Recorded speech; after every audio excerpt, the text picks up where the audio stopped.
नमस्कार, मैं हूं संदीप चौधरी। बात बिहार की। बिहार में अब चुनावी माहौल गरमाने लगा है। नीतीश कुमार सुशासन की दुहाई दे रहे हैं, काम की बात कर रहे थे और साथ ही साथ तेजस्वी के तजुर्बे पर, अनुभवहीन होने पर तंज भी कस दिया।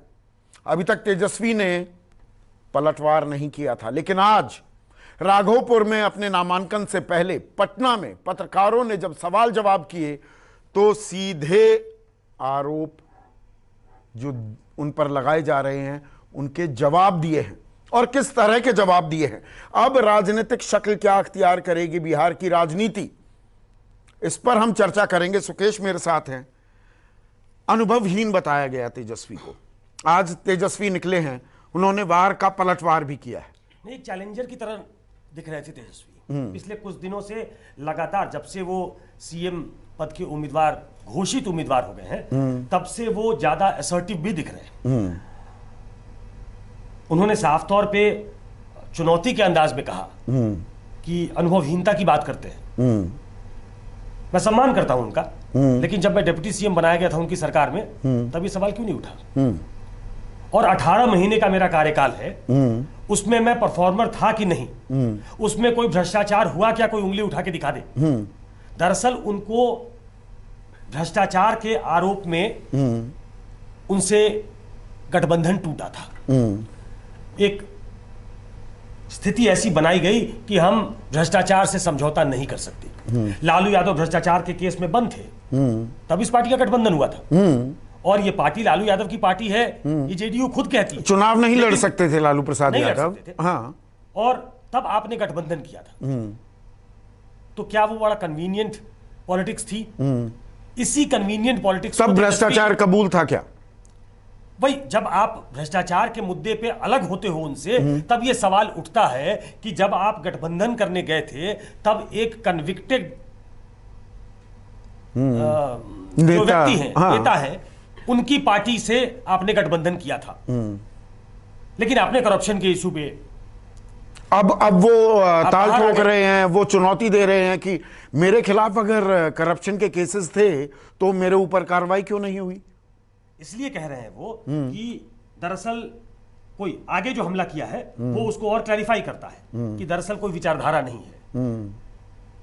ये कन्वीनियंट पॉलिटिक्स है नीतीश कुमार के लिए। कभी इस तरफ होते हैं, कभी उस तरफ होते हैं। 4 साल में 4 सरकार बना दी उन्होंने।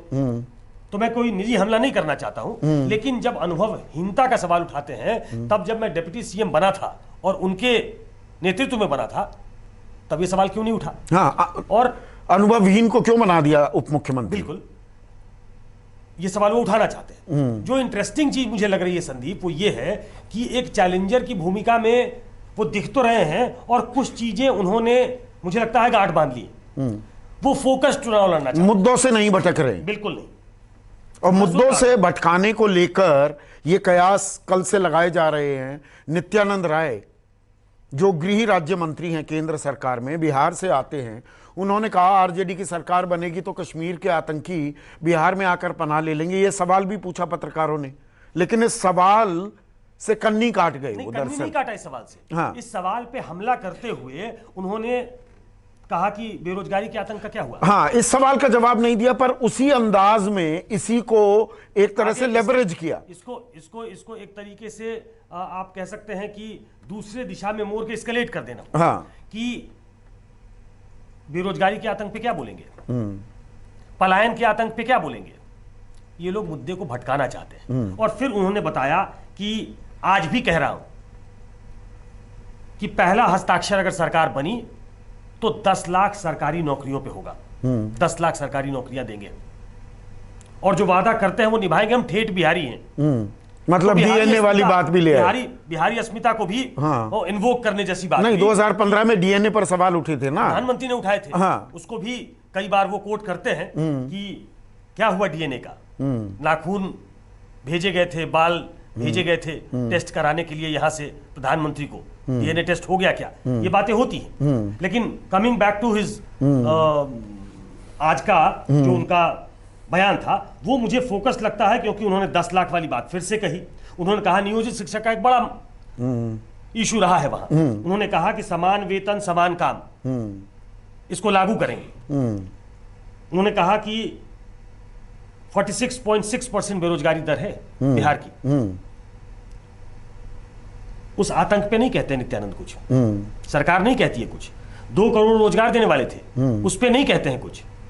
तो चाहे वो बाढ़ की विभीषिका हो, चाहे वो बेरोजगारी का आतंक हो, चाहे वो पलायन की बात हो, उन्होंने कहा कि तो आप लोगों ने आतंक रोक शब्द के का रखा। इस्तेमाल कर रहे हैं। हिंदू मुसलमान वो नहीं होने देना चाह रहे, वो चाहते हैं कि चुनाव मुद्दों पर ही लड़े जाए। 15 साल की सरकार है, उन्हें लगता है कि एंटी इनकम्बेंसी है, लोगों की अपेक्षाएं पूरी नहीं हुई हैं, हिंदू मुसलमान में उनको फायदा नहीं है, वो इसको पोलराइज होने देना नहीं चाहते।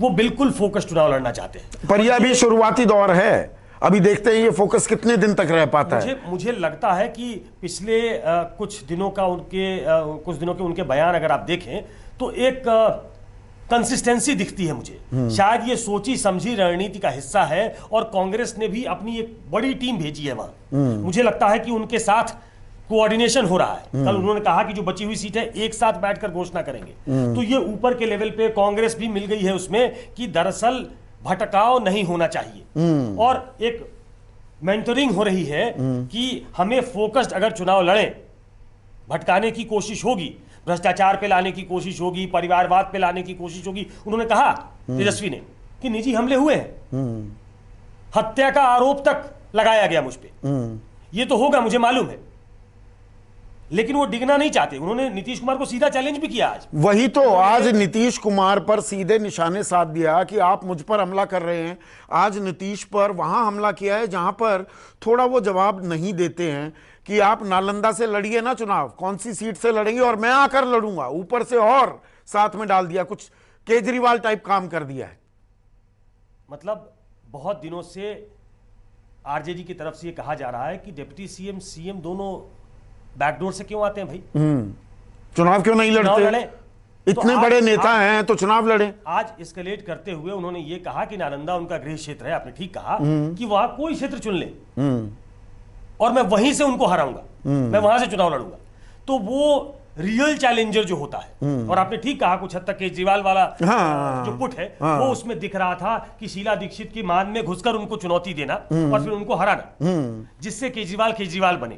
तो उन्हें लग रहा है कि वो सीधा सीधा पैरेलल खड़ा करने की कोशिश जो नीतीश की तरफ से हो रही है, अनुभवहीन बताकर, भ्रष्टाचार का आरोपी बताकर, चुनाव तो लड़ लो, परिवारवाद का एक सिंबल बताकर, उसको धता बताते हुए वो नीतीश कुमार के सामने एक चैलेंजर की भूमिका में खड़ा होना चाहते हैं, चैलेंजर के रोल में खड़ा होना चाहते हैं। बार बार कह रहे हैं मेरा एक नया विजन है, मैं उस विजन के साथ आना चाहता हूं। उन्हें मालूम है उन पे हमले होंगे, उन्हें मालूम है कि बताया जाएगा कि 10th पास भी नहीं हो तुम कैसे खड़े हो सकते हो, तुम्हारा अनुभव नहीं है।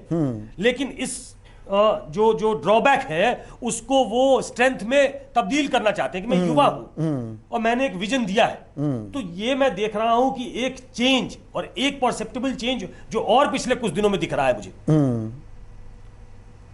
वो अपना दायरा बढ़ाना चाह रहे हैं।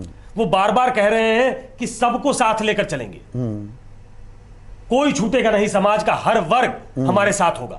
ये MY कॉम्बिनेशन मैं बार बार कहता हूं संदीप कि उससे आरजेडी आगे नहीं बढ़ पाई थी। वो लिमिटिंग फैक्टर हो गया था उनकी राजनीति का। वो आपको समझ में आ गया, आरजेडी को समझ में आ गया कि ये हमारा विनिंग कॉम्बिनेशन नहीं हो सकता आज की तारीख में। एक दूसरा दल, एक दूसरा गठबंधन, उसने जो बिहार की राजनीति में अपना एक क्षेत्र महादलित EBC बना दिए, एक ऐसा बड़ा चंक कार्व आउट करके अपने लिए क्रिएट कर लिया है कि सिर्फ MY कॉम्बिनेशन उसको चुनौती नहीं दे सकता है। तो इस बार एक बदला हुआ रोल मैं देख रहा हूं, एक मॉडर्न, जो मैं कहता हूं मॉडर्न आउटलुक देख रहा हूं, और एक थॉटफुल आउटलुक देख रहा हूं कि आपको अपना आयाम बढ़ाना है। टिकटों का वितरण भी कहा जा रहा है उसी हिसाब से हो रहा है।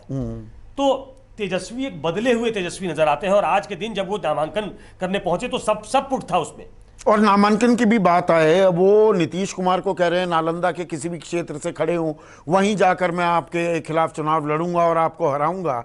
खबरें ये भी आ रही थी चर्चाएं गर्म थी कि राघोपुर में कहीं खुद ही तेजस्वी अनकंफर्टेबल ना हो जाएं। अब वो ताल ठोक कर, उनके भाई ने तो सीट बदल ली, लेकिन वो राघोपुर से ही नामांकन भर रहे हैं। ये तो स्मार्ट पॉलिटिक्स है। हो सकता है कि राघोपुर में उनकी लड़ाई टफ हो। राघोपुर में राबड़ी देवी भी चुनाव हार चुकी हैं। ऐसा नहीं है। 2010 में राबड़ी देवी राघोपुर से अपना चुनाव हार गई थी और वहां के स्थानीय उम्मीदवार से हार गई थी, और वो कोई हेवी वेट नहीं था, एक नॉर्मल नेता उसने चुनाव हरा दिया। जब आप इस तरीके से चैलेंजर की भूमिका में देखते हो, जब आप सीधे मुख्यमंत्री को चैलेंज करते हो, तो ऐसा लगता है आपके वोटर को कि ये इमर्ज कर गया नेता, ये शायद मुख्यमंत्री बनने वाला है। तो उसके फेवर में फिर सिचुएशन बदलने लगता है। अगर वो खराब भी हो तो कि हमारा नेता अगर मुख्यमंत्री बनेगा तो अपने आप एक स्वेल करने लगता है, बिल्कुल वोटर उनके पक्ष में। तो ये एक स्मार्ट मूव हो सकता है उनका कि सीधे नीतीश कुमार पे हमला करो, सीधे एक चैलेंजर के तौर पे दिखो और बार बार ये बताओ कि हम कमिटमेंट निभाने वाले लोग हैं, हम ठेठ बिहारी हैं। तो उसमें बिहारी एक अस्मिता का भी मसला है, उसमें एक और पॉइंटेड जो ये बातें कर रहे हैं, इसमें कहीं ना कहीं जो एलजेपी, बहुत जगह ये कयास भी लगाए जा रहे थे कि भाई एलजेपी को एंटी इनकम्बेंसी जो वोट शायद थोड़ा छिटक जाए आरजेडी की तरफ, तेजस्वी की तरफ, उसे रोकने के लिए बीजेपी ने प्रॉप किया है। इसलिए वो इन्हीं मुद्दों पर अटके हुए हैं कि एलजेपी स्पॉइलर ना बने, वोट कटवा ना बने। एलजेपी मुझे नहीं लगता कि तेजस्वी को बहुत ज्यादा नुकसान पहुंचा रही। वो हो सकता है कि कई जगह तेजस्वी काम आसान भी कर दे। हो सकता है कि एक जो जिसको कहते हैं नैरेटिव बिल्ड करने की कोशिश है तेजस्वी के द्वारा, उसको कॉम्प्लीमेंट करते हो चिराग पासवान जब वो सीधा सीधा नीतीश कुमार पे सवाल उठाते हैं।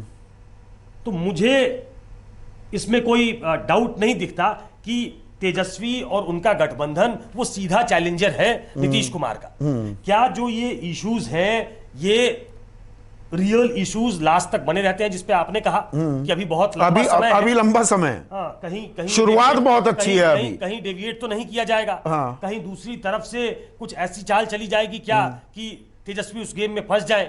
अगर ये रियल इश्यूज पे चुनाव होता है तो चुनाव टफ होने वाला है, चुनाव दरअसल मीनिंगफुल होने वाला है। जब आप मुद्दों पे बात करते हो, आप हिसाब मांगते हो और लोग फिर उस पे जज करते हैं आपको कि आपने हमारे लिए क्या किया, क्या नहीं किया, इनकम्बेंट गवर्नमेंट रहने लायक है या फिर जो चैलेंजर दिख रहा है उसको लेकर आना चाहिए हमें। तो बिहार की राजनीति, जो ये राजनीति का ऊंट होता है ना, ये करवट कब बदल जाए ये पता नहीं लगता है। तो बड़े ही इंटरेस्टिंग, रोचक मुहाने पर आकर खड़ी हो गई है।